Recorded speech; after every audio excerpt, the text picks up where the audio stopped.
Y'all seem pretty excited.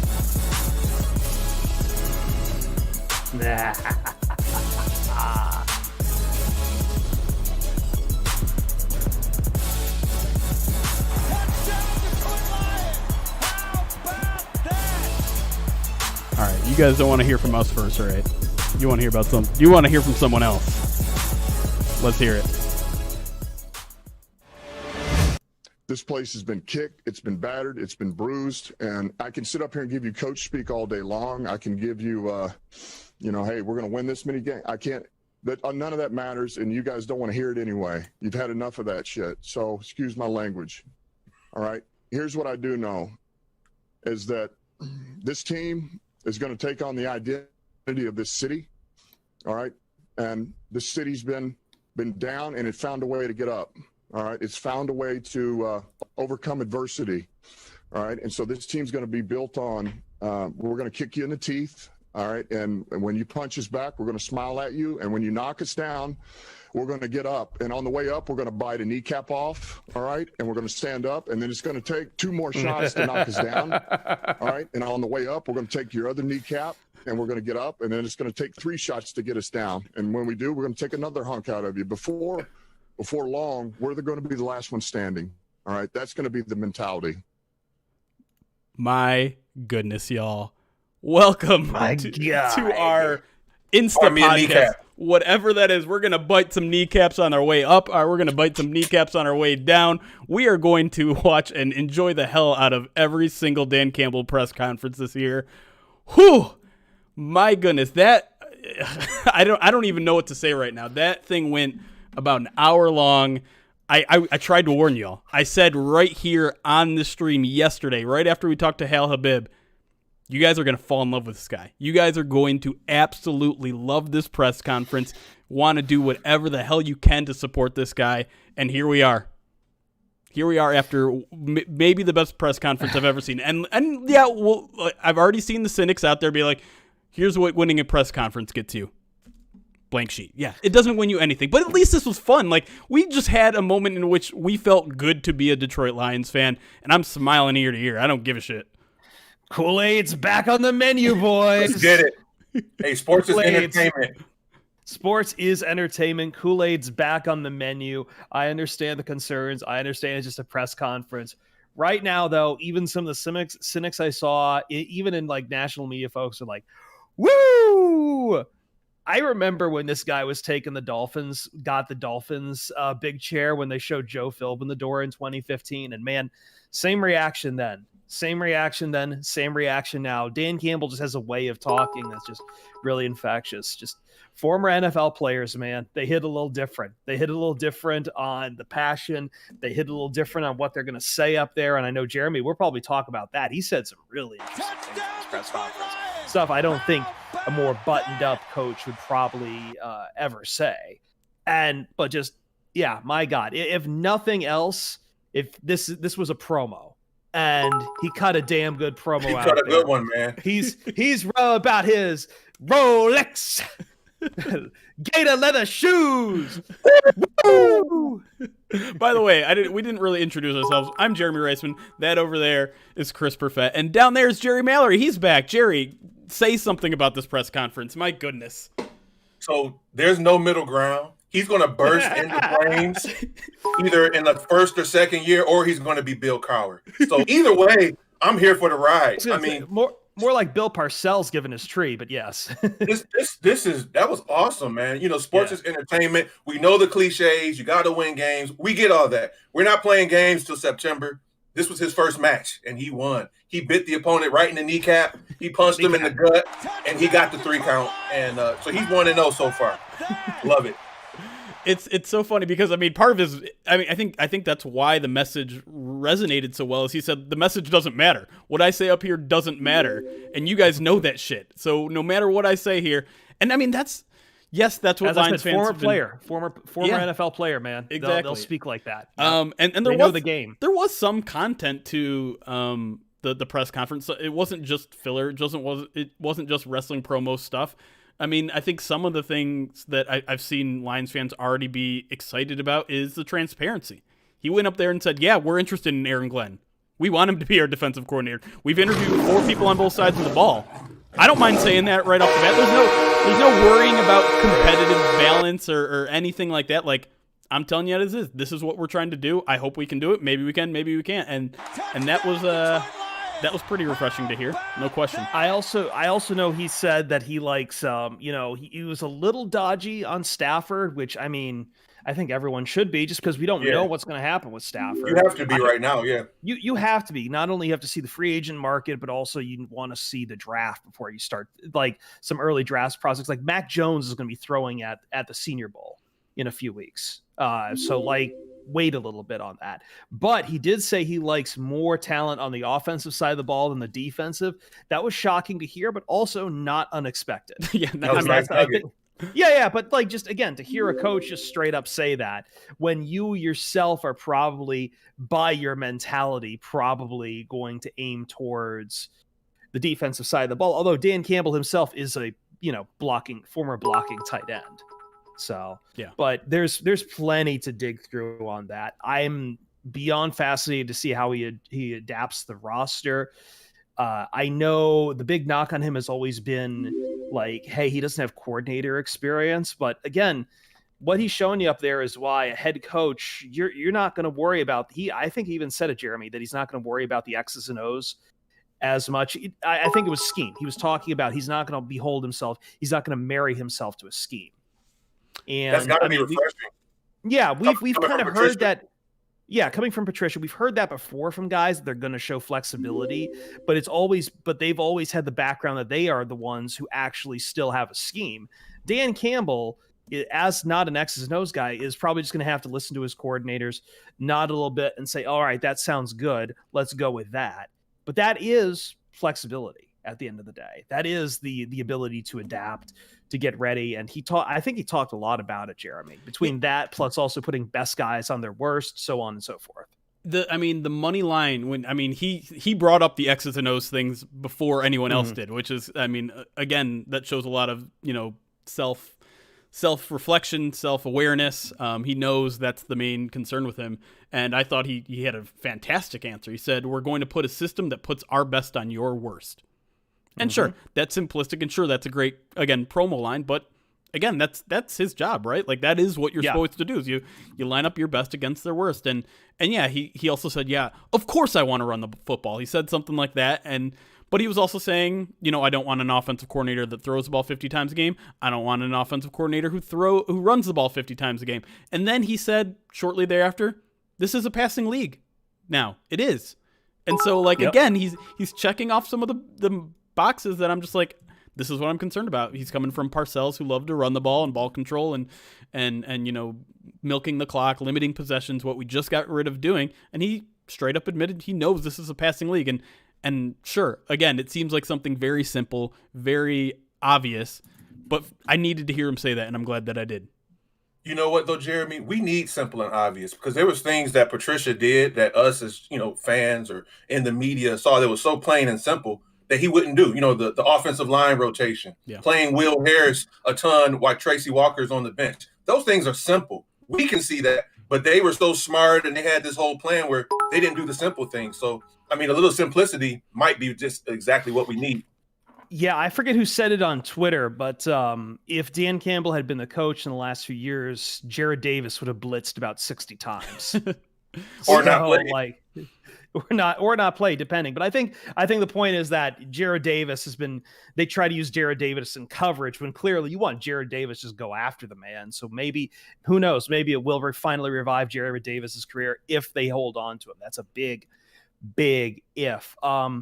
I did find it interesting, and maybe this is just me who likes the little barbs sometimes. I did find it interesting that I'm just pulling up the quote right here. This was at the start of the press conference. I'm not going to run around with a baton or a bat because you're getting nothing out of that. There's no loyalty to that. You'll put some people in line, but at the end of the day, there's no loyalty to that. Obviously, the bat line directed towards a former general manager here. I don't know who he could be talking about. I don't even know what I'm talking about. I have no clue what he's saying. I really don't. But again, that's the thing, is that I think I've talked about this at length, both on the podcast with people on our Discord. which, by the way, you can join by hitting !Discord in the Twitch chat right now. But you can't be a coach who has a rule for thee, but not for me. And I think Dan Campbell, right off the bat, again, the big thing is that he's going to hold himself accountable to whatever happens here. Yeah. And for a lot of people, that would be like, oh, that's just bollocks, whatever. What you're talking out of both sides of your mouth. But again, and I have to stress this enough, the guy used to play in the NFL. That matters. That matters versus some other coaches who might have peaked at like Division III or Division I AA at like, say, Rensselaer Polytechnic University. Once you play in the NFL, that is kind of a code of brotherhood. That is, and I know this because I've talked to so many former players. That's not only a code of brotherhood, but it's a code of acting. It's understanding what a pressure cooker those locker rooms are sometimes. It understands the pressure on these guys who are, many of them are millionaires, but there's also guys in there earning league minimum as well. You understand how that locker room works, not as interchangeable pieces that I think armchair GMs like us sit down and talk about, but as human beings who you understand what they go through in a season, especially in seasons of suck, like you saw. I know he said he like pieced out, like, you know, he got hurt early in 2008 and had to go home, but he also was there in 2006 and 2007, and those weren't great years either. No. So, like, by all means, he understands that. And I trust understanding more than anything else in this league. Yeah. I think I value that the most in my head coach. I want a guy like Pete Carroll or Jimmy Johnson who understands what their guys are going through and can put them in the best places to succeed. That's leadership. And I think the most telling answer that really showed that from him was when he was talking about a player that shows up late to a meeting. He says, I'm going to get mad, but then I'm going to pull him aside and be like, hey, man, what's going on? Why is this happening? Like, I'm going to stop. I'm not just going to, out him in front of the entire team and embarrass him and, calling certain names that maybe other former head coaches did and hope that public embarrassment fixes the problem. Because guess what? It doesn't. It creates resentment. I think that's what he used that exact word, resentment. And because he learned from experience. Absolutely. Yeah. And he said, no, I'm going to pull that guy aside. I'm going to see, hey, what's going on? I'm going to try to fix it by relating to him man to man. And that's the kind of leadership this team was missing. And I think that's something that, even that podcast he was on back in June, he said something like that. Like, if something isn't working with the player, I'm not going to ignore the dude. I'm going to see, like, maybe he's got a rock in his shoe and he doesn't know how to communicate it is the analogy he came up with, which I thought was kind of interesting and cool. But yeah, in terms of a leader, there's just no question. This is the right kind of leader this team needs and wants, and any organization, any company would love a guy like this who just like he understands how it works. He understands what his job is as someone who will relate to employees. And I will catch up on all of these alerts at some point, chat, but I'm not ready to do it yet because I'm still reacting. Damn hype train. We completed level 5, but yeah, I don't know. At some point, I want to get into some of the things he said at the top about. Let me pass it to Jerry first on that because I felt like you had something to say about his leadership there, and then I want to take the reins again for a second. Yeah, people have this thing where they say, you shouldn't compare what a normal person's job is to sports. It's not the same. And to some extent, that is sometimes true. Yeah. But there are universal things as human beings that we can appreciate. We all appreciate when our boss, our leader, our coach can relate to us. If they've done the job before, if they're willing to do the same job as us, when they don't make this separation. And I think with Patricia and Quinn, there was always this separation. We're over here, you guys are down here, and there was always this disconnect. Little simple things can go a long way. The jersey swaps, the ping pong, those sound like little things, but little things can go a long way to someone's mentality and feeling like you're on even par with them. And I think what Dan is going to bring is that, hey, we all got the same mission. I played the game before. I can relate to you. Not that, with that quote that you mentioned, Jeremy, he said, well, I'm not just going to find the guy if he's late. I'm going to talk to him. I could totally see Patricia and Quinn not even mentioning something. The guy shows up late. He gets his check and it's, $15,000 short. And then they say, hey, what happened? Well, you were late. So that's the fine. Instead of talking to him, instead of trying to relate to him. So we can relate to that on our jobs. We can appreciate certain bosses that we can connect to. And we are all humans. Yes, they're millionaires. They're playing this game, but we're all humans at the end of the day. Yeah, like I know from experience as someone who has had a lot of shitty bosses in my life and a couple of decent ones. Actually, real quick, Josh asking us, does Jeremy find you guys? Yes, he does. He finds us sometimes. All the time. He'll find us all the time. All the time. He doesn't talk to us either. We just look at our checks and we have like a tip jar. We have like a, one of those tip jars. Is like we say like SOL or something. You got to put $1 in the jar. That's an automatic. You're lucky if you don't get suspended a couple days with that one. I'm sorry. Detrimental to pod. How am I not myself? I'm sorry. I forgot your name is not Josh. I'm trying to keep all the names. No. But the point I was making. I'm sorry, Jeremy. Go ahead. I get lost in tangents sometimes. The point I'm trying to make though is that again, like I've talked a lot before about how easy it is sometimes to lose the locker room when you are an NFL coach, because these guys are very shifty like that. They understand that, these locker rooms are fluid. It could and as soon as it goes south, sometimes it's the knives are out and people are like either heading for the doors or someone might get traded. Jobs are on the line in this league. No one is really safe. It's a pressure cooker. And so, like no one likes a passive aggressive guy who's just going to fine you and kind of walk away. Like you got to at least, like, it's a business. It's a cutthroat business. But we used to hear a lot of stories about guys getting called in and just how hard it was to, like, you back in the day, the coach would tell you if you were getting traded. He would come up to you and it's like, look, man, this sucks. I'm sorry, but we're trading you to like Houston or something like that.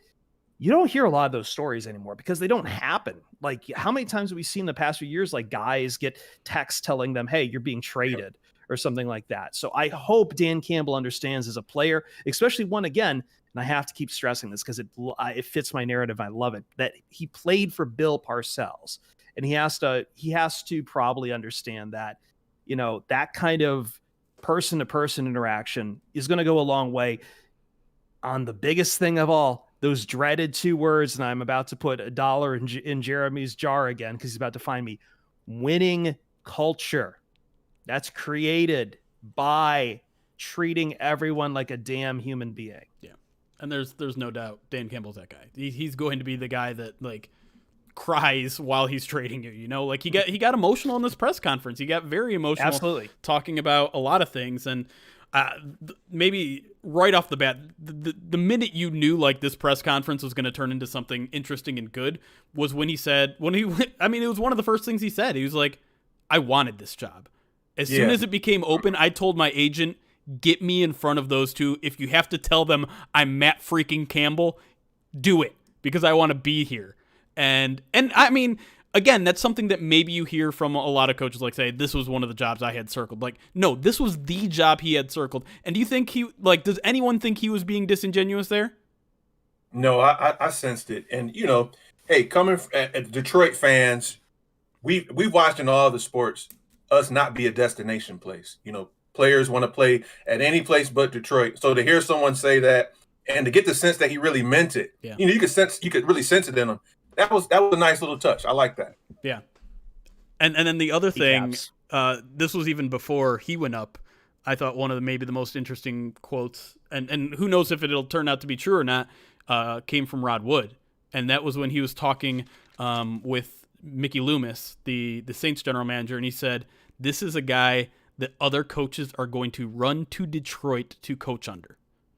I like that, yeah. That, and we'll, like, again, we have to see if that's actually going to be true. I think if they get, that's the job in front of him. Yes. Right. Yeah. Aaron Glenn is like that. If they get Aaron Glenn, then maybe that turned out to be true. If they don't, then you're like, oh, maybe Mickey Loomis is feeding you some BS. But it's a first swing and miss, sure. But you would hope that you don't miss after that. Yeah. But I mean, that was a quote that had me turn my head like, I hope that ends up being true. We'll see, because again, like, Detroit is not a great destination for coaches. We see the turnovers happen all the time. We don't see a ton of guys come in here and then rise through the ranks somewhere else. It just doesn't happen that often. How many What's that old statistic that no one in Detroit who used to be a head coach here has gotten another head coaching gig right after that since I think the 60s? And again, sure Dick Duron. Yeah. Well, Dick Duron got another one, but obviously he was an interim, right? Yeah. So, but like, if you've had the full-time head coaching gig, you don't get another job after this one. Right. It just doesn't happen. So I think guys see that. Their agents probably got to be telling them that, and they understand that. But so to get guys to come here, you do need a guy. The fact that he wanted to be here says a lot. Like, it's like, I want to be here. I want to do this. He's not shopping around for the team to go to or anything like that. And I mean, like, hey man, I understand we just went through a really weird kind of coach search process, and maybe the Lions swung and missed on a couple of their other candidates, but at least this candidate here was telling you it's like, I want to be here, which is a rare one. I appreciate that. Another point that Rod Wood made that I thought stood out, he said during the GM process, he talked to a number of different general manager prospects, and Dan Campbell's name came up. So, you do have Jeff Ireland and Terry Fontenot, which probably, those two probably definitely mentioned Dan Campbell. Yeah, I think but he said it was several. Yeah, I think he said those two specifically had him as their choice. Again, whether that's true or not, we'll see. Because obviously Fontenot has the job over there in Atlanta, and he didn't get Dan Campbell. He got Arthur Smith, right? I think that's where he ended up. Yeah. So maybe that creates a little bit of an awkward situation there now that he's gone public and said, like, no, Fontenot wanted Dan Campbell. But again, we'll see if that ends up being true. But that does kind of dispel maybe some concerns that there were. I mean, I've seen plenty of people say, like, no one else even interviewed Dan Campbell, and so no one else wanted Dan Campbell. Well, that might not be true. Might not be true. And I mean, he's interviewed for a head coaching job before, I think a couple times. Almost had the job in Indianapolis, and we all, like, everyone was praising Indianapolis's front office a month ago, and so the fact that Dan Campbell was a finalist there probably says something about him. I think it does. He was I believe he was a finalist in Cleveland as well. Right. That's right. And then, being an assistant head coach, we don't know exactly how all that works. Is it assistant? Is it assistant to the whole Dwight Schrute thing? But, we don't know how much of a load Peyton may have given him, how much responsibility he may have given him. And so, we talk about his X's and O's being a weakness. It's really an unknown. We can't for sure say he doesn't have it. We just don't have any proof that, something tangible is there. He may even surprise us from that front and might have a little bit of game planning and X's and O's. It's to me, it's just more of an unknown than a weakness per se. Yeah, I would say, like, first off, again, I keep going back to the former player thing. Like, he was on a roster as just as far back as 2009, just 12 years ago. So he does at least have X's and O's. It might not be your modern NFL, but like, it's not going to be going up there, and it's going to be Latin in front of him. Right. The other thing too is I did watch some interviews with him in the Saints organization, and like, from what I understand, Sean Payton was kind of giving him tasks as far as, like, especially on the draft front. So he understands how to evaluate talent. And again, he was an interim head coach. He had to call some plays in Miami in 2015. So that's there too. But I mean, man, just going back to, again, what you were saying, Jeremy, about how few interviews this guy gotten, but he did get some interest. Like, we can't, how much did we hear it kind of leading up to the hire? It's like, why would you want this guy? He's not a coordinator. But we have to remind ourselves again that this, like, conventional wisdom in the NFL changes year to year.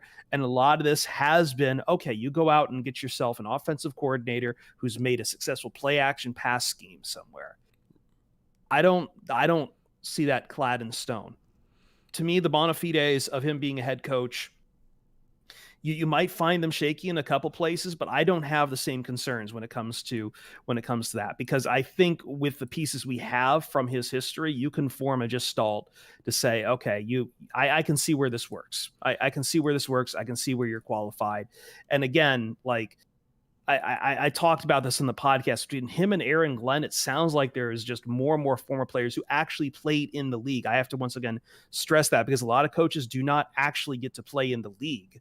Right. A lot of coaches who did play in the league, who've been working their way up as assistants, are saying, hey, I want to try the big chair. I want to try being a head coach. And maybe Dan Campbell becomes that prototype. And maybe, and if they are, then there's going to be a lot of more players who are going to be rooting for Dan Campbell. Yeah, and I mean, I think you bring up a good point too. It certainly is trendy right now to go for that offensive coordinator hire, right? Like we've seen it work with Sean McVay, we've seen it work. Arthur Smith is the quintessential one there. Yeah, Matt LaFleur, it's pretty much worked for Green Bay as well, and I guess you could even say in Kyle Shanahan. Well, it worked for Matt LaFleur after he stopped calling plays. Is he not calling plays anymore? I thought he gave it up. I think disregard that. Either way, I could be wrong. But the point is, it doesn't always work, right? Like, yes, look in Chicago, it hasn't worked out too well over there. Look in New York. I mean, Adam Gase, right? Like, yeah, it can work. It doesn't always work. It's certainly the trendy thing. And if everyone is gunning for all these best offensive coordinators, maybe it is. There is something to be said about zagging when everyone is zigging. I still have a lot of questions about the hire. I still need to see who the coordinators are. I'm going to maintain my original position that I'm not going to give too much of an opinion on the hire until I see the coordinator hires, because yes, the strategy does matter. Yes, so does getting your players on your side and building a culture, which is, I mean, if anything has been abundantly clear about this entire process, it's that culture has been absolutely number one at the top of this entire list. It's building a team that will not only respects their player, but respects each other.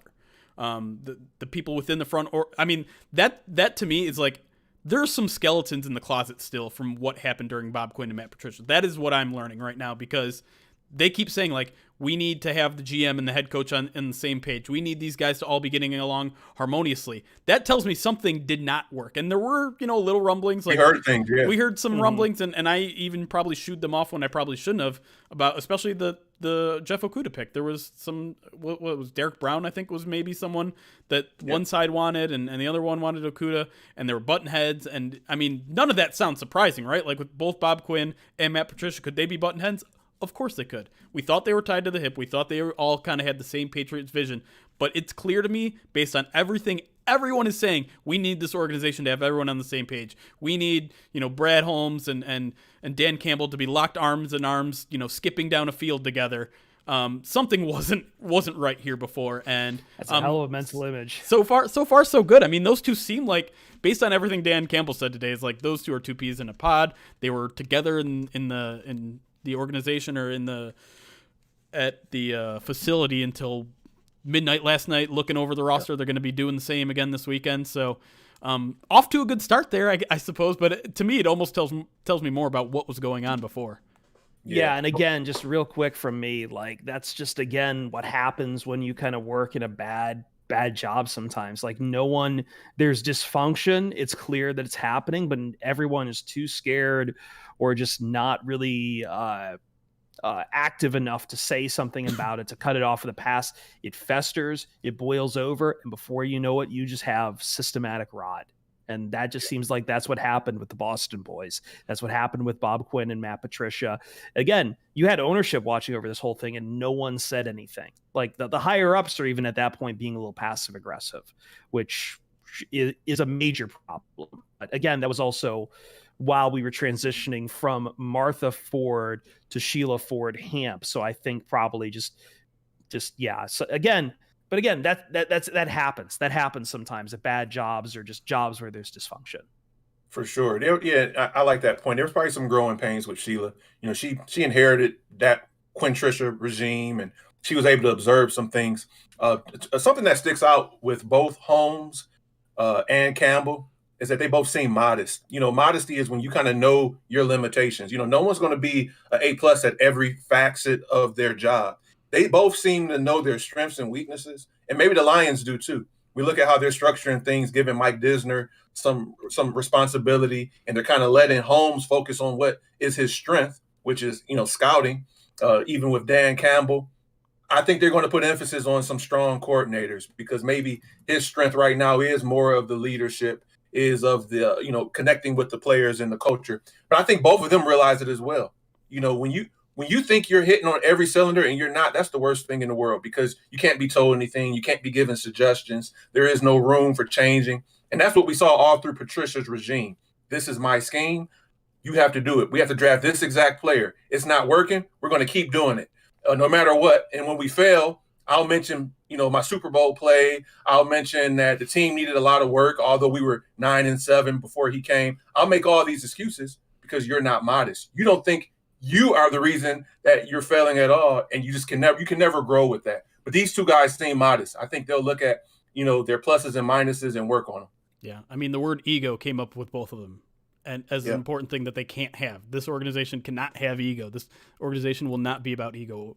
All about culture, all about collaborativism and things like that. And the last point I really wanted to make was when he was talking about Sean Payton. And I mean, that's the key, right? Is how the last 5 years have gone as the assistant head coach with the Saints. And it's something we don't really know. Like, it's not abundantly clear what an assistant head coach is. Like you said, is it a Dwight Schrute role where it's just something you can put on a business card, or is he, there learning from him?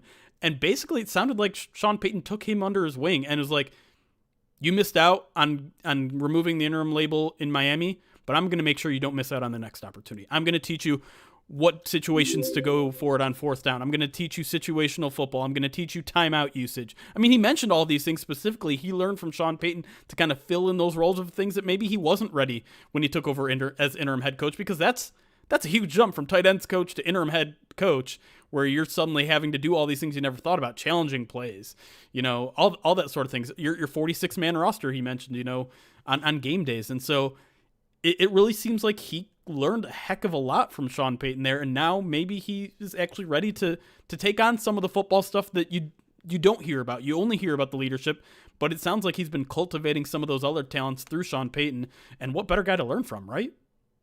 Yeah, the former Bill Parcells player learning from probably the best coach from the Bill Parcells tree. I hate to keep bringing up Bill Parcells, but man, as a sports writer, it tickles just the best narrative bone in me. It's funny you mentioned the guy that kind of, no one really held on to him, because you just did the podcast with Hal Labib, Jeremy, and what's the Palm Beach Post article that Habib wrote just a day ago, where he's like, Lions head coach Dan Campbell give a Dolphins a view of the one that got away. And there were people in Miami clamoring for Campbell to be retained after he turned around a 1-3 team after Joe Philbin and with that broken roster still managed to pick up, I believe, 4 wins. With again, a guy suddenly having to come in for 12 games when guys are looking towards the door because Philbin just got shown the door, for a guy who had never been the coordinator before there, and just having to take that over like that. I mean, damn, maybe he wasn't ready in 2015, but we'll see if he's ready here in 2021. Yeah. And I mean, Nate the Great in our chat put it kind of succinctly, and it's hard to ignore this too. Both of those guys came from winning organizations. Both Brad Holmes. Yeah, Rams and Saints. Yeah, and again, it's not molding to try to be those guys too, right? Like, it doesn't get that sense where you're, okay, this team is trying to be the Saints now. Oh, this team is trying to be the Rams now. We don't know what they're going to be. We need to see what their coaching staff is going to look like before that. But it seems versus the former guys who were like, we want to be the Patriots. Right. It was very clear they were just trying to copy someone else's thing that had. I mean, we'd run that one through the copier several times and seen that it doesn't look anything like the original, no matter how many times you run it through that thing. And so these hirings were made concurrently, kind of separately. It does sound like Brad Holmes was at least a little bit involved. And again, another interesting thing I think we heard from Rod Wood was we basically said, Brad Holmes, here are our finalists. Go talk to them. He talked to them all, and he came away with the exact same conclusion everyone else did. This is our guy, Dan Campbell. Dan Campbell. And so, yeah, I mean, we need to go talk to those guys in Boston about the Dan Campbell song. Right. If they're still around. I was really hoping they would just have that song blaring in the background as he approached the podium, but well, it all says Dolphins in it, so it does. Not. And there's also, I didn't realize until like the 5th time I listened to it, he's like, who's the guy who Bill Belichick made look like a bitch? It's like, oh, that's a bad thing. Bill Belichick no, but that's true. Like he did like, I mean, because the third game he played, the Patriots blew them out. Sure, but Dolphins in New England at that time, not exactly a winning prospect. And he got him back. He got him. He in the finale. That's right. He did beat them in the finale. Although granted, they were probably resting everyone at that point. I checked, and they weren't. They were not. They were not. Yeah, New England never plays well in Miami, so like he had that on his side, but still he got the W. He ate that W. He did. I think we probably should close it up pretty soon here. We don't want to go too long. I probably have to write something about this press conference. I've also been made notified that we might have a T-shirt coming that has something to do with this press conference, so please be on the lookout for that. You probably have an idea of what it might have to say. I'm not going to say yes or no. Damn. But we'll I still like my Campbell 316 idea. Campbell 316 says we just sacked your ass. Before we do go, and if you guys have closing points, start thinking about them now. I do need to go through all of these alerts because I don't want to ignore all the support we just got in a crazy short amount of time. So really quickly, starting with, hold on, gotta find it. Darth Hippo subscribed for 11 months. He says, finally doing a normal sub. Let's go. Katie Fromm with the 4-month subscription. Spence Matt with the 3-month subscription. Indigo with the 100 bits. Data and Lore for the 4-month subscription. Joshua with the 500 bits. Katie with the 300 bits. Plexigon 75 bits. The Grizzly Bot his sub to the channel for the first time. Joshua gifted 5 subs. Lions 1910 gifted 2 subs. Big Al with 100 bits. Uncle Indigo with another 318 bits. State Nate 100 bits. Big Al 500 bits. Big Al 100 bits. Harry 100 bits. Big Al 500 bits. Harry 12-month sub. Lefty Detroit 10 gifted subs. Plexigon 50 bits. Jesus. Technologic with a Twitch Prime sub. Joshua with 100 bits. Katie with another 200 bits. Chim with a 5-month subscription, and I think we're caught up. Did I miss anything? I just want to shout out to YouTube as well, because that's a lot of Twitch chat. That's a lot of Twitch talk. We do see you on YouTube. We love you. I do have this from Respected Madman, who brings up a great point about what we just talked about with that last Patriots game. Is like that was for home field advantage for the Patriots, and Campbell took that from them. There you go. Yeah, love it. 500 bits from Joshua. Bits are someone asked, Twitch bits are currency for Twitch. They're basically the equivalent of a penny. So 500 bits is $5 that you're donating to our channel. All right. Apparently I need because I apparently need a new microphone, because apparently this one is starting to show its last legs. It's been good so far today. Closing points. Okay. Yeah, no issues so far.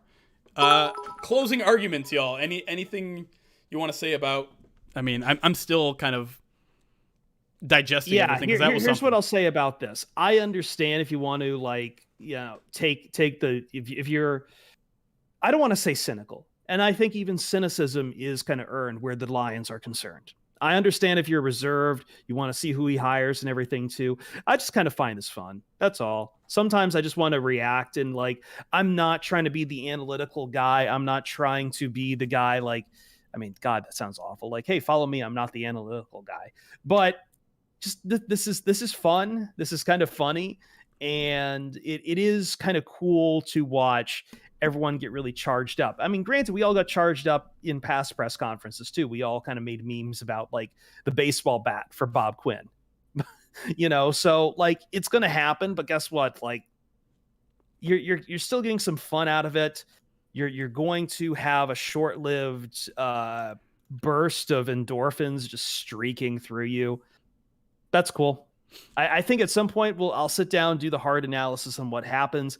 He's got a lot to prove, obviously. Just right now, we're reacting to the press conference itself. I'm having some fun. Speaking of fun, if you go to the Lions Twitter right now, I'm just going to show you right here. This picture is here. Dan Campbell's office now has a new title to it: head coach / the dude. Oh my God. I've got him some cardigans I can send him. Amazing. Jerry, any final thoughts from you? Oh no, your mic is now working. Oh, give us a second. He's got to reset it. Yeah, I mean, I wish I had something specific to say other than I started off the press conference, or starting off this podcast or whatever we're going to call it, saying, the same thing. This is fun. Let's just sit here and enjoy this for now, because we don't get a lot of wins here in Detroit, and a press conference win isn't anything like a regular season win or a playoff win or a championship. Yeah, but it's something, and it's fun. When's the last time you were smiling after a Lions press conference? When's the last time the Lions made you smile? Period. Been a while. And I understand to be the voice of a fan. Sometimes you have to kind of be like, whoa, let's have some reservations of this. They haven't won anything. Look at their history. But at the same time, I think also for some of the fans, like, I'm not telling you to go out and buy Lions tickets. I'm not telling you to go out and buy T-shirts, except for maybe ours from Pride of Detroit. Yeah, there's one they need to buy. Yeah, there is one they need to buy. But I am saying that, you're allowed to have a little bit of fun, but I'm not telling you like, hey, that's the thing is like, I think sometimes in sports media, if you show too much emotion, people think you're being a stooge or a mouthpiece for the team itself. Again, I'm not saying like, hey, buy in right now, get your season tickets. I'm not going to say that by any means of the imagination. This team's not showing you that really but also fandom isn't just consumerism at the same time too. It's just having some fun. And so on this side, let's have some fun. And the last thing I'll say is that now it really does feel like the Lions have two people in the general manager role, in the head coaching role, that you want to root for. You want these guys to succeed. They're personable people. They're entertaining. They're funny. They're humble. They come, bootstrap guys who definitely are passionate about where they're at right now and fixing this team. They're going to be very, very easy to root for and I mean, proud to have under this organization right now, because, I'm not trying to throw too much, dirt on the past regime, but they never made you feel like this. They never made you feel like you wanted to root for them, and things got off to a contentious start, whether whoever's fault it was. But like at this point, you just have two guys right now in this Lions organization that you're just like, let's win for these fucking guys. And I hate to say it, but for me, there was a huge reason off the field I could not root for Matt Patricia. Sure. That was immediate from day one, and just couldn't do it. Yeah, it all came to fruition. I'll make my closing thoughts quick because I got to go pump some iron after listening to that interview. And I was be like, hey, I want to go to the gym. Oh, wait, man. This is California. Sorry. You have a dumbbell in one hand, a white Russian in the other, in honor of the dude. But if we're talking about T-shirts, I think whatever we're going to come out with is going to be amazing. Hopefully, there's something else that comes out, just like a little keyboard symbol, and it says all caps. Just keep it simple, man. Lions fans will know what it means. All caps, like MF Doom. Yeah. There you go, all caps. I feel like he delivered. We had an expectation by means of the personality that we knew of him. What we kind of expected the press conference to be like, and he delivered. He knocked it out the park. He's someone personally, if I was a player, the relatability, the energy, I would want to play for him. I'm looking for a brick wall to run through. And then my last point, now don't mistake this for me saying that X's and O's and game management isn't important. It is important. I hope he has it. I hope his coordinators have it. I hope they instill it. But I feel like Jim Caldwell wasn't great at X's and O's. He definitely wasn't good at game management. And we got, a couple of 9-win seasons and 11-win seasons. What he was good at was relating to players. They loved him. They bought into his scheme. They bought into his culture. We had, league low penalties. They bought into what he wanted them to do. I think it just shows that aspect of coaching, it's hard to rank which one is more important, but that one is right up there with everything else. So, if he brings in the right coordinators, if he has X's and O's, that's going to only help the process. But that leadership aspect and relating to the players and the players buying in, I think we all feel comfortable to say that he is going to bring that. And so I'm hopeful. And you can't win regular season games in January, but you can win press conferences. And he won. I think we'll leave it at that. Thanks, everyone, for joining. Thank you, Twitch. Thank you, YouTube. You guys are amazing. Had almost 400 viewers this entire time. You all are jacked, and I understand it. We're all jacked. We're all ready to go. Unfortunately, football is still 8 months away for us, but it's going to be fun, I think, in between now and then. So let's just have some fun, y'all. Let's have some fun. Got plenty to do. Got plenty to talk about. We haven't even hit the draft yet. We haven't even hit free agency yet. We haven't even hit the Senior Bowl yet. The season is still ongoing in the NFL, and meanwhile, we're out here just pumping iron. And that's what we're going to do. Pump an iron and just drinking muscle milk. So until next time, y'all, we will see you soon. We're putting the muscle milk in the White Russians. Ooh, yes. Okay, yes. That's going to replace our Honolulu Blue Kool-Aid recipe next year. Muscle milk Russians, baby. All right. Good night, everybody, or good afternoon, whatever. See you later.